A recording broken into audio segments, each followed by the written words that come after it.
राम राम। राहु और केतु का राशि परिवर्तन हो रहा है। क्या फल लेके आ रहा है राहु और केतु का ये राशि परिवर्तन? वृश्चिक राशि वालों को क्या कोई बड़ा धन लाभ होने की संभावना बन रही है? वृश्चिक राशि वाले अगर वाहन खरीदना चाह रहे हैं, मकान खरीदना चाह रहे हैं, तो क्या इस समय में इनकी यह इच्छा पूर्ति होगी या कोई समस्या का सामना करना पड़ सकता है? वृश्चिक राशि वालों को पैसों की तड़प रहेगी। क्यों रहेगी पैसों की तड़प? यह तड़प क्या सच में इनकी तरक्की में सहायक बनेगी? क्या इनका व्यापार इस समय में बढ़ जाएगा? नौकरी में प्रमोशन मिल जाएगी? क्या ऐसा कुछ फल राहु और केतु इनके लिए लेके आ रहे हैं? अगर आपकी वृश्चिक राशि है, आपके मन में भी यही प्रश्न गूंज रहे हैं, तो आइए देर किस बात की, इन सब बातों पर विस्तार से चर्चा करते हैं।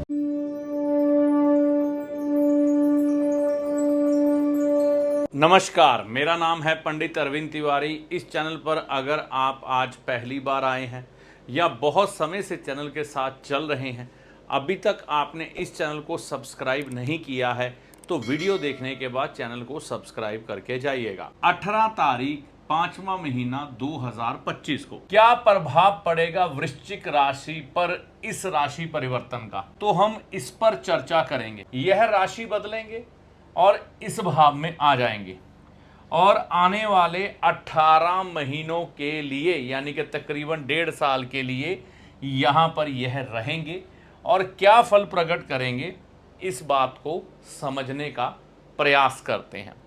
सबसे पहले यह जो भाव है, यह आपके घर का भी है, यह हमें समझना है, और यह भाव माता का भी है, यह भाव वाहन का भी है। और चौथे भाव में जैसा कि कहा जाता है, राहु का आना चंद्र राशि के अनुसार, मैं ये भी कह सकता हूं कि लगन राशि के अनुसार भी अच्छा माना जाता है। वो क्यों अच्छा माना जाता है? क्योंकि चौथा भाव चंद्रमा से प्रभावित होता है। जब भी किसी की पर्सनल चंद्र कुंडली के अनुसार या लगन कुंडली के अनुसार राहु चौथे भाव में आएंगे, तो उस राशि वाले को क्या असर मिलेंगे, जैसा कि वृश्चिक राशि वालों को असर मिलेगा। तो यह भाव है घर का, तो घर में तोड़ फोड़ होने की संभावनाएं, जैसे कि हो सकता है आप अपने घर के बाथरूम में कुछ एक चेंजेस करें, क्योंकि राहु बाथरूम को दर्शाता है, आपके घर का वह भाग जो बाथरूम से जुड़ा हुआ है। तो वहां पर कुछ एक रिपेयर होने की संभावनाएं, या घर में कुछ छत से संबंधित काम होने की संभावनाएं, घर में कुछ पुरानी चीज़ें उनकी तोड़ फोड़ करके नई तरह से उनको साज सजा कर, नई तरह से साज सज्जा करने की संभावना यहाँ पर दर्शाते हैं।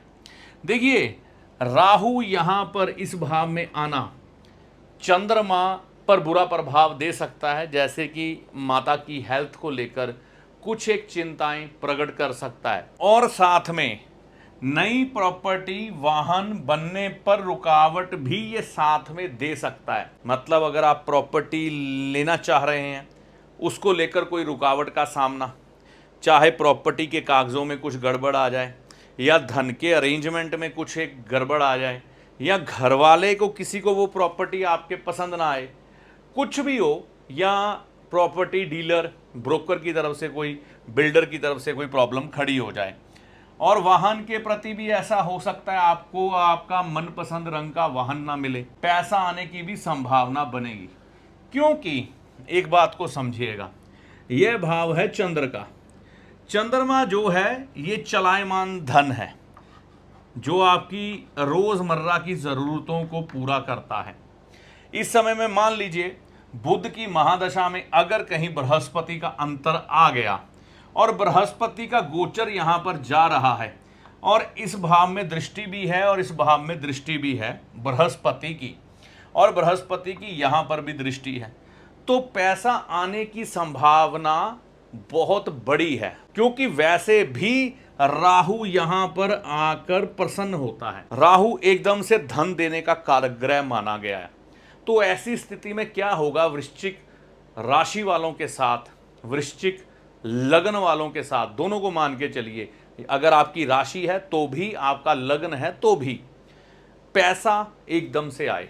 मतलब पैसा आने का मैं ये नहीं कह सकता कारण क्या होगा। हो सकता है आपको पैतृक संपत्ति से हिस्सा मिल जाए, हो सकता है आपके नाम पर लोन अप्रूवल हो जाए, आपको शेयर बाजार से कोई लाभ हो जाए, क्योंकि राहु शेयर बाजार से भी जुड़ते हैं, कि आपका जो व्यापार है वो एकदम से बढ़ जाए, क्योंकि यहां पर केतु बैठे हुए व्यापार को बढ़ाने की तड़प तो देंगे, और जब आप उसमें कार्य करेंगे तो सफलता भी मिलेगी। और बृहस्पति की दृष्टि यहां पर अमृत समान काम करेगी धन पर, तो यहां पर एकदम से आपकी कमाई बढ़ जाए, ये कह सकते हैं धन का प्रवाह बढ़िया हो जाए, जॉब में प्रमोशन मिल जाए, पैसा आने की संभावना, या बड़ी लंबी कोई पेमेंट अटकी पड़ी है वो भी मिल जाए। लेकिन खर्चे भी इस समय में बड़े रहेंगे। कारण क्या है, यहां से राहु अपनी उल्टी दृष्टि खर्च वाले भाव में लगा देंगे, तो मकान बनना, प्रॉपर्टी बनना, वाहन खरीदना, घर में रेनोवेशन करना, इन सब चीज़ों में पैसा खर्च हो सकता है, या माता जी की सेहत को लेकर कुछ एक चिंताएं बनने के कारण उस पर पैसा खर्च हो सकता है। ये सब चीज़ें आपकी पत्रिका में जो महादशा अंतरदशा चल रही होगी ना, उस पर भी डिपेंड करेंगी। ये बात को याद रख के चलना है। तो माता की सेहत पर ध्यान जरूर देना है इस समय में आपने, ये भूलेगा नहीं।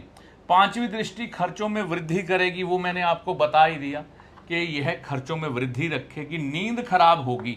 देखिए, जब राहु इस भाव पर दृष्टि करते हैं तो ये आपका शयन कक्ष है और यह आपकी नींद भी है। चंद्रमा नींद को भी दर्शाता है, तो यहाँ पर हो सकता है आपको रात को सही ढंग से नींद ना आए, लेकिन कोशिश करें समय पर बिस्तर पे जाएं, और नींद ना भी आए तो रील्स ना देखें, टीवी ना देखें, इन चीज़ों का ध्यान रखें।